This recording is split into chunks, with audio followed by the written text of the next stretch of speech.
లోకేష్ బాబు గారి సమక్షంలో అందరూ కార్యకర్తల పండుగలాగా ప్రతి కార్యకర్త గుండె చప్పుడు ఎక్కడున్నా ఎంతోమంది వచ్చారు, వేల మంది కార్యకర్తలు అక్కడికి వచ్చారు. రాని కార్యకర్తలు గుండు చప్పుళ్ళు కూడా వింటూ ఎంతో అద్భుతంగా సాగింది 2 రోజులు. ఈరోజు 3వ రోజు బహిరంగ సభకి మా కోవూరు కాన్స్టిట్యున్సీ నుంచి ఇక్కడ 30 బస్సులు 100 కార్లు వస్తున్నాయి. అదేవిధంగా నిన్న మొన్న ఆల్రెడీ మండల లీడర్లు కార్యకర్తలు అందరూ కూడా అక్కడ ఉండడం జరిగింది.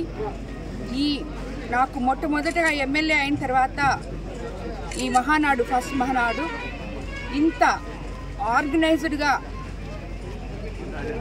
అడ్మినిస్ట్రేషన్ ఎట్లుందో ముఖ్యమంత్రి గారిది అదేవిధంగా ఆర్గనైజ్డ్గా ఈ మహానాడు కూడా జరగడం జరిగింది.